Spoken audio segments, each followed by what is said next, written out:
everyone, and welcome to the 70th episode in our AI and You podcast series.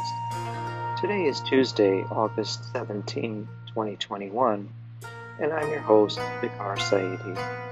I'm a computer scientist and engineer, a lecturer, and a consultant. I'm also the author of several books. My most recent book is about artificial intelligence and is titled The Genome Affair. The Genome Affair is a speculative work. It examines what the world might be like if some of the more extraordinary capabilities forecast to be realized in AI over the next 20 to 30 years were actually realized today. Given the growing list of frightening existential threats humankind now faces, the book pays particular attention to the impact AI is expected to have on world affairs. The book is available in ebook format for those who prefer to read on a digital device, but it's also available in a high-quality paperback edition. The Genome Affair is available on Amazon, so I hope you'll take the time to read it and to leave a review. Amazon book reviews are very helpful for writers. I'm very interested in how science and technology influence world affairs and the big questions facing humankind. Studying at the confluence of the great disciplines of human history, political science and thought, international affairs, science and technology offers a deep understanding and pedagogically important lessons of how advances in human endeavor have influenced and impacted civilization. I'm available to give talks on artificial intelligence and its related technologies, and on the impact AI is expected to have or is already having on our world. If you'd like to get in touch with me to arrange a web-based event or consulting meeting with your company or organization, you can find my contact info in the podcast notes below.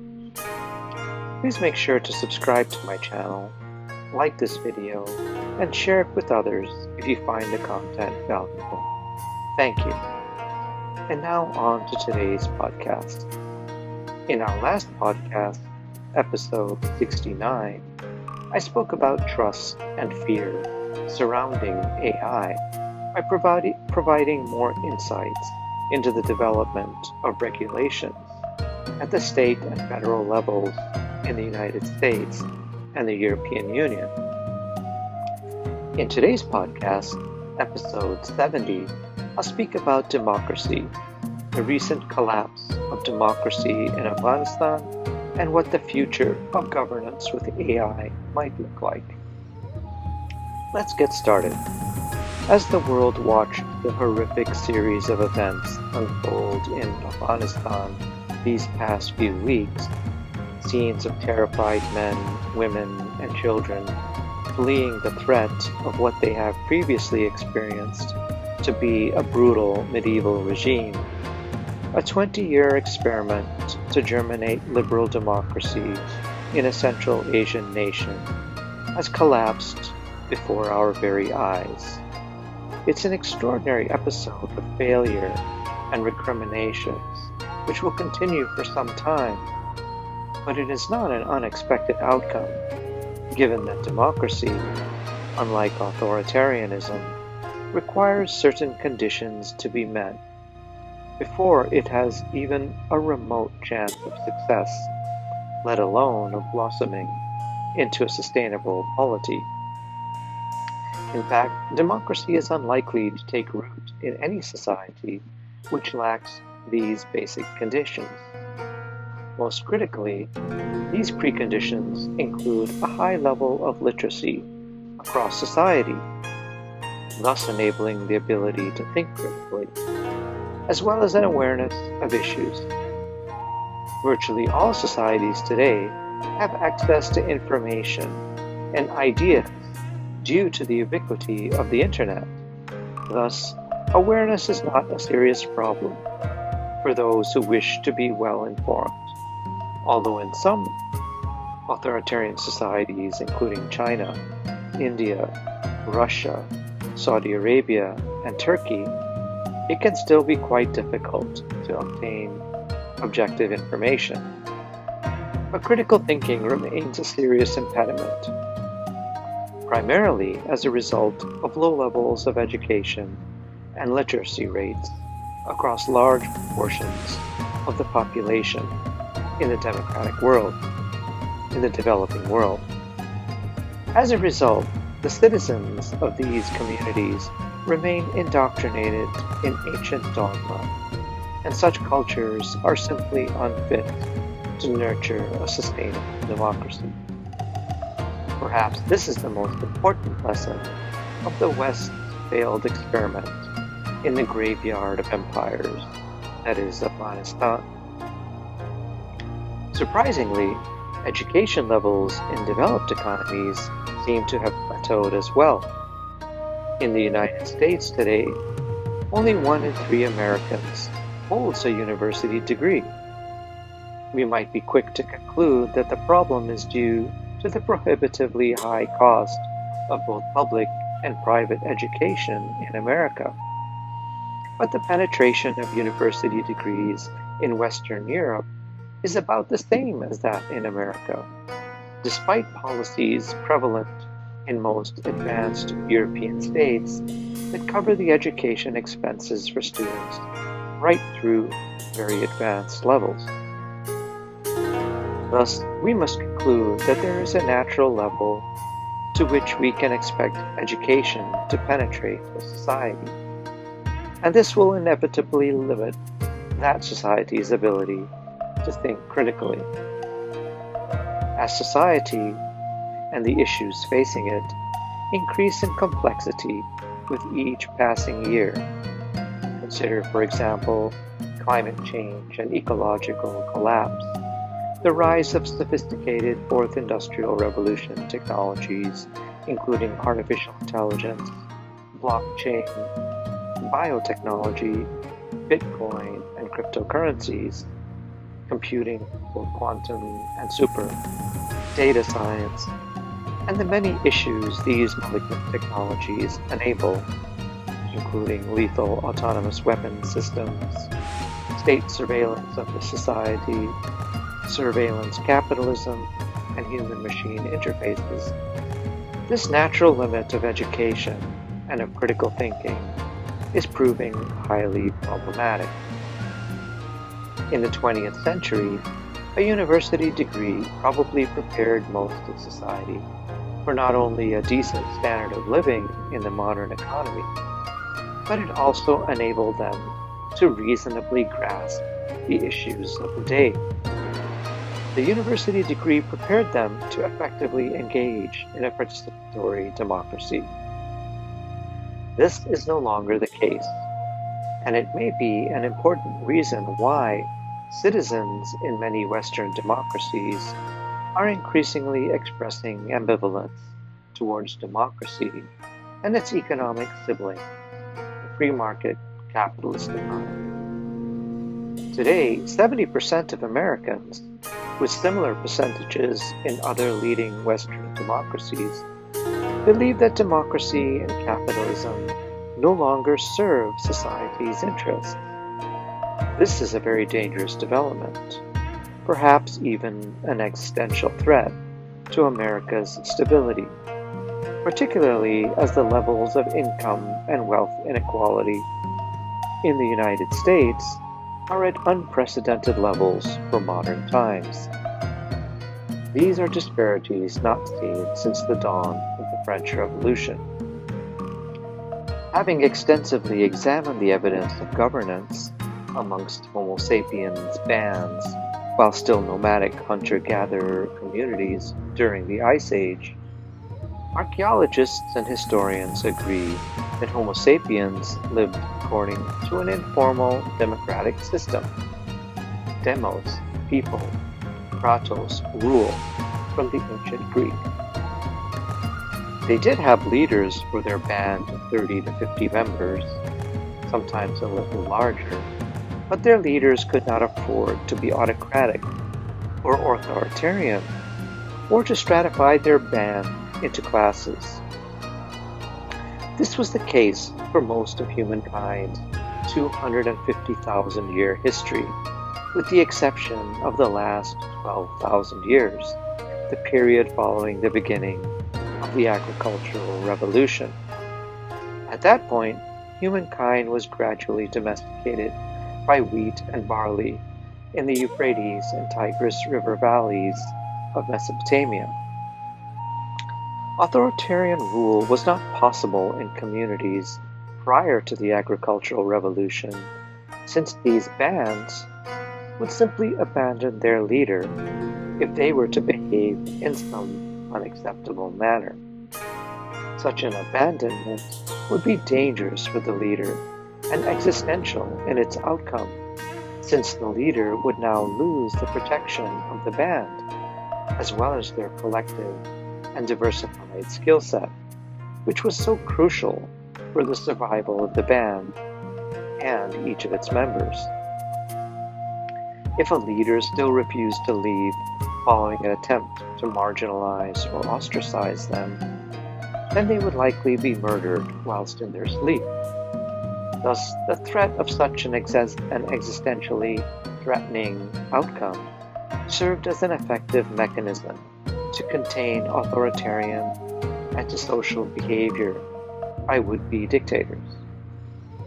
But following the end of the Ice Age and the beginning of the agricultural revolution, those with relatively higher levels of intelligence and strength, and thus the ability to rise above their peers and govern them, soon took advantage of their new stature and began to force their will.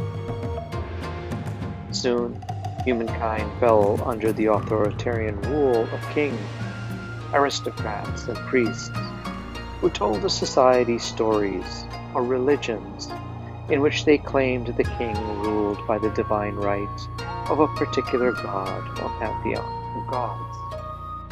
Before long, the society, the legal code, and social rules they were forced to live by became stratified, and the collective misery of humankind had begun. Since humankind had now become accustomed to living in settlements, villages, towns, and cities, a return to a nomadic, independent life, free of serfdom and other authoritarian constructs, was no longer possible. All surrounding land was claimed by the king, the aristocracy, and the priests, and so the people were trapped as peasants, serfs, and slaves. Conflict and war raged as aristocrats and kings sought to expand their territories by conquering the territories of others in a quest to build or expand their empire. The subjugation of larger tracts of land and its inhabitants meant more crops to harvest and profit from, and more subjects to work, tax, and enslave. Peace was now defined as a brief pause that allowed warring societies to bury their dead, care for their wounded, and forge new swords for the next fight, in defense of their land or in the conquest of new land. It was an endless cycle of misery for the vast majority of humankind. There were attempts in the ancient world to change this dystopian reality, at least to some degree.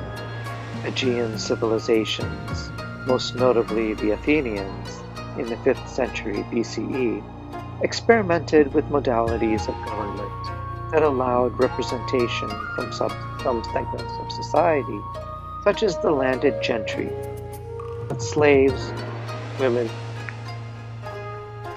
and most others were excluded from participation or representation in this new system they called democracy. But Athenian democracy under Pericles collapsed following the conflict known as the Peloponnesian War between Athens and Sparta. The charismatic Athenian leader Pericles was struck down by the plague.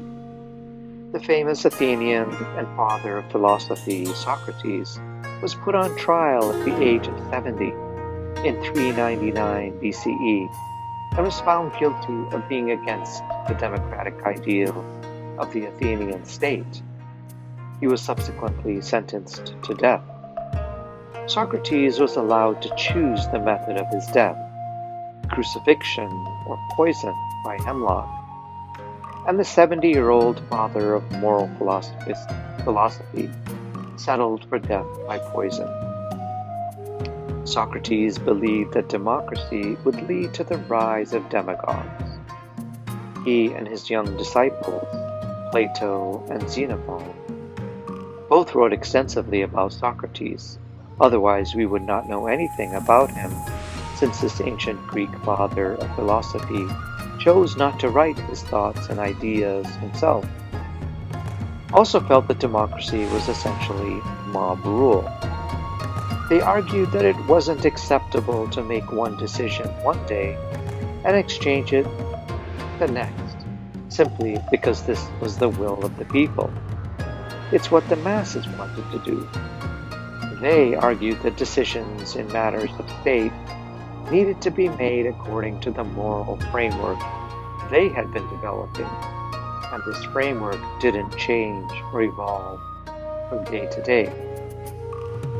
In Rome, republican rule with broader representation began around the same time as that of the Athenians and lasted for about 500 years until Julius Caesar abused the emergency powers granted to him by the Roman Senate to declare himself dictator for a period of 6 months. Caesar refused to give up these emergency powers following the 6-month window and subsequently declared himself dictator for life. Caesar was eventually assassinated in an incident known as the Ides of March, and this was the beginning of the end of the Roman Republic. After Rome, the notion of democracy was essentially abandoned by subsequent civilizations for most of the next 2,000 years. Xenophon, the disciple of Socrates referenced earlier, had written a biography of Cyrus the Great, founder of the First Persian Empire, the Achaemenids, and this work, Chiropedia, along with the work of great thinkers from the European Enlightenment, resurrected democracy in the American colonies. The new American experiment was the first instance of some form of representative rule since the end of the Roman Republic. Today, with the arrival of Fourth Industrial Revolution technologies, specifically artificial intelligence, we may now have a tool that can enable democracy or any other ideology of governance, benevolent or malevolent, unlike any previous time in history. AI has the capability to comprehend what to humankind is, for all intents and purposes, an infinite volume of information and knowledge, which requires an infinite amount of time to digest, and therefore out of the scope of possibility. But in doing so, AI's adjudication in legal matters, or advice in legislative, military, policy, or any other matters of state, albeit incontrovertible, will then be impossible for humankind to comprehend.